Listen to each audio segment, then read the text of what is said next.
Spoilers. Spoilers. Spoilers. I like that word. I thought you might. Hello everyone and welcome to another fan theories. So today's fan theory isn't something that will be new to many people, as it is often discussed by fans. Is Captain Jack the face of Boe? Well, for me, it is one I think is true. So let me take you through my thoughts on the matter. Firstly, there is the obvious hint dropped by Jack at the end of Series 3 that he was once known as the face of Boe. I was the first one ever to be signed up for the Time Agency. They were so proud of me. The face of Boe, they called me.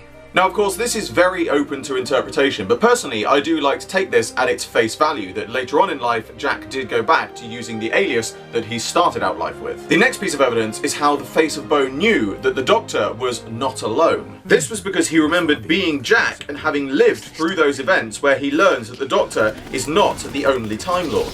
Escape the Time Lord, that's a perfect place to hide. The end of the universe. Think what the face of Boe said. His dying words. And he even also refers to the Doctor as an old friend. Everything has its time. You know that, old friend, better than most. But how did Jack become the face of Boe? A lot of fans debate about a possible encounter with the Headless Monks. However, I don't think this is true. As we know, when the Headless Monks decapitate someone, they then reanimate the body to join their ranks. However, as Children of Earth shows, Jack's entire body can regenerate from just parts. It was a bag of bits when it came in. So the likelihood of Jack's body staying dead and decapitated as part of the ranks of the Headless Monks seems unlikely. At the end of Series 3, Jack also mentions as how despite not dying, he is still aging. What about aging? Because I can't die, but I keep getting older? What happens if I live for 1,000,000 years? I really don't know.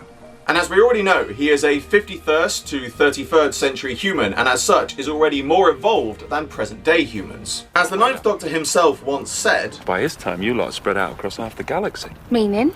So many species, so little time." it is also possible that Jack is in fact an evolved human/alien descended from a crossbreeding between humans and aliens. As such, it's possible that he would evolve differently from any normal, pure humans. And it also means that the face of Boe's form when he dies could in fact be the evolved form of Jack's cross species, with Jack/Boe himself having become an entirely new species, aka Boekind. Another possible link is how in the long game a newscast mentions that the face of Boe is pregnant, and one of Jack's first lines in Torchwood is a quip about how he's never willing to be pregnant again. Still, at least I won't get pregnant.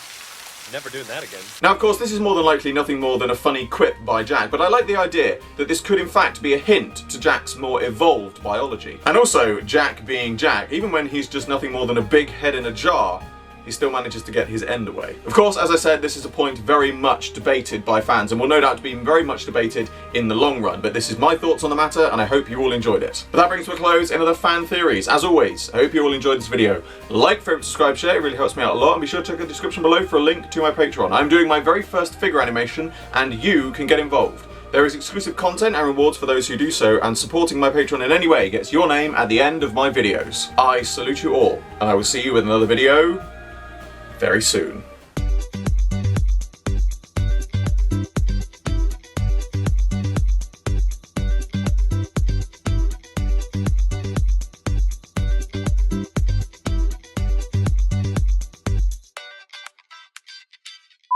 But how did Jack become the face of Boe? A lot of fans debate about a possible encounter with the Headless Monks. Monks?